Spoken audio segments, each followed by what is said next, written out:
Anyway, so this is going to be about my tornado experience. My story begins not the day of the tornado, but a couple of days before, maybe a morning or two before. The girl that was subleasing the apartment above ours, the bathtub had a leak and it flooded our apartment, our next door neighbor's apartment, and the apartment next to the upstairs apartment that she stayed in. This was around, I don't know, 12:30 in the morning when it started flooding our apartment. We called the apartment complex, and of course, I mean, within the hour they had people out with dehumidifiers and fans, and they filled up our apartment, especially the rooms that were majorly affected, with dehumidifiers and fans. And we had to move furniture out of the rooms that were affected, and we just kind of piled it into the living room, including this small little table that I used when I had it. I used for sewing. It wasn't really useful for anything else. It was too tall to be a coffee table, but too short to be a desk. So the apartment's filled up with fans and it's filled up with dehumidifiers, so there's a constant roaring noise, constant. When I'm here, if there's not a need for the lights, I don't use them. Same thing at that apartment. So all the lights were out. I was hearing a constant roaring noise, which is normal. My mom called me and said, hey, there's a tornado in Tuscaloosa. You need to check the weather or let me know what's going on. So I called my husband and I was like, hey, I've heard that there's a tornado in Tuscaloosa. What can you tell me about it? And he said, oh, well, it looks like it's going the other way, so don't worry about it. It's like, okay. And because we lived on the corner, there really wasn't a safe closet to hide in, because the closet was on an exterior wall. We'd always planned that I would hide in the kitchen where the bar wrapped around, because it made like a little cubby hole. And I was like, well, I'm going to go sit in the kitchen just in case. So I went to the kitchen and I called my mom. I was like, hey Mom, it's not really coming for us, so don't worry about it. And then I noticed that all the dehumidifiers and all the fans were off. I was like, the power's out. So I walked to the window and I looked out the window and I saw it for a split second, and I didn't want to stare. I don't even remember this. My mom told me about this later. I yelled into the phone, it's coming right for me, I've got to go. And then I hung up and ran right back into the kitchen and got down. And I heard like this voice say, you're going to get hit. So I jumped back up, and that little table that we had to move because of the water leak, I grabbed it, and it was just big enough to slam down on top of me and my dog who was trying to crawl underneath me. And as soon as it came down on top of my head, I was curled up in a ball.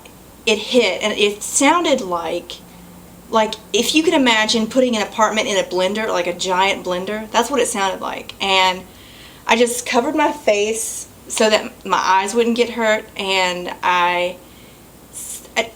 regardless of what you believe in, this is what I did. I said a little prayer asking for forgiveness and saying that my life was in the hands of my Creator, who I believe in. And I basically just accepted that I was about to die. And it was like the most peaceful moment. I'm misting. It was very peaceful. And after a few minutes, the tornado had passed. I could hear it still moving. I could still hear the crunching sound as it... Sorry. Whoops.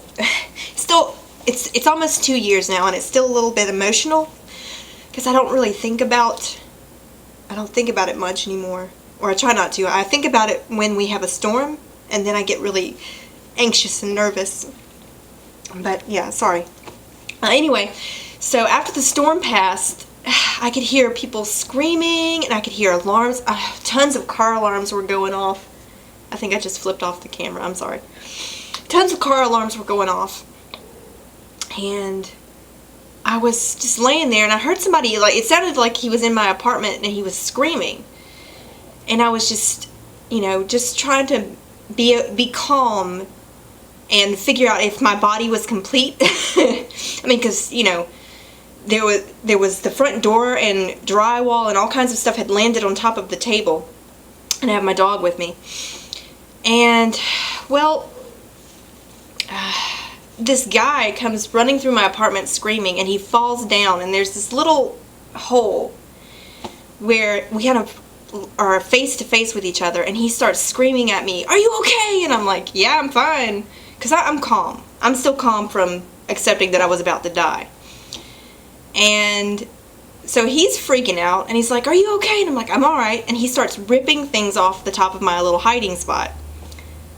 And he's trying to pull me out, and I stop him, and I say, "Look, I'm just going to lay here for a few minutes. I want to wiggle my toes and my fingers and make sure that I'm okay before I start moving around."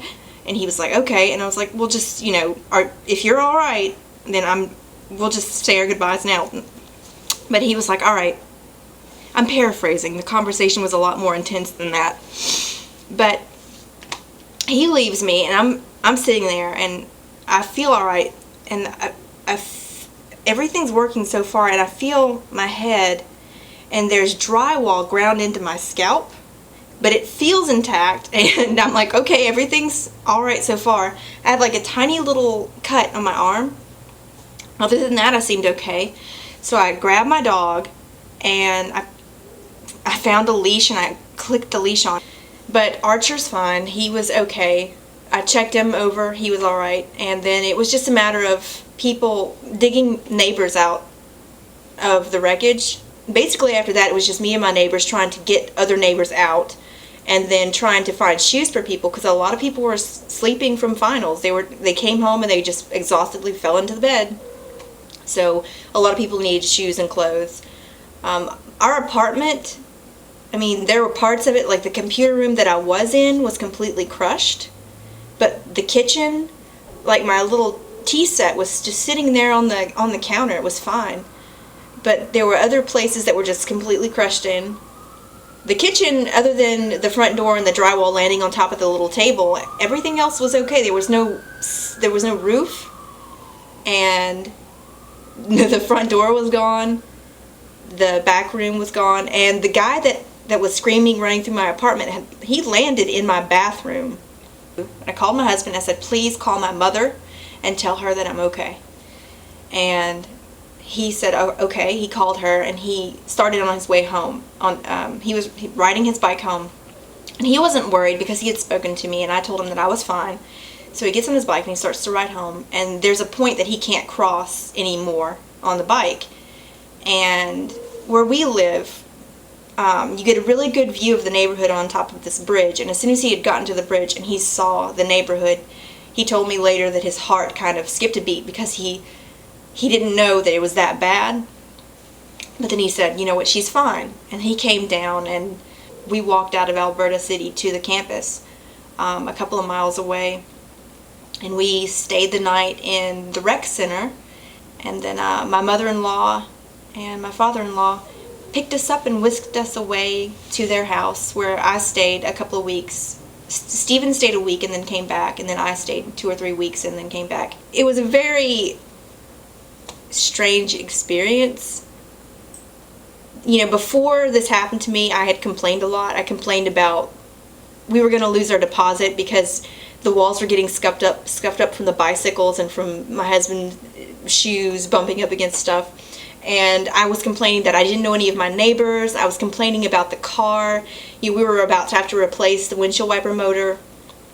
I was complaining about the fact we had way too much stuff. I was just full of complaints. And then after the tornado, I didn't have to worry about replacing anything in the car because the car was smashed. I didn't have to worry about the deposit because the apartment was smashed. I didn't have to worry about the stuff because most of it was ruined or blown away or underneath something. And I didn't have to worry about the neighbors that I didn't know, because I suddenly was in a position to where I knew everybody. We had exchanged numbers. So I learned a lot about the people that lived around me. That experience really changed the way I look at things. I'd always been putting off cello lessons, but I started taking cello lessons. I'd always found excuses for losing weight. And then, suddenly I was like, I'm going to become a jogger. And I'm not the best jogger in the world, but I've lost about 20 pounds. So from jogging and being more health conscious, I I'm doing things that I would always wanted to do, but I'd put it off. So that's it. That's my tornado experience. Sorry, I got a little weepy. I didn't know I was going to be emotional about it. Maybe I shouldn't post that, but you know, it is what it is, as one of my favorite professors always said. It is what it is. So, bye.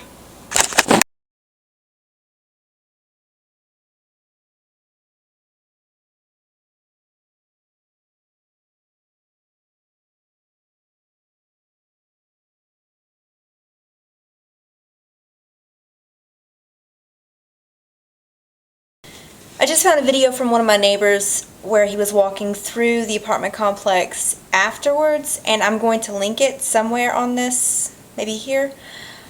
He, at the 1 minute and 26 second mark, he points the camera at my old computer room and through my kitchen door, so I just wanted to link that here. Alright.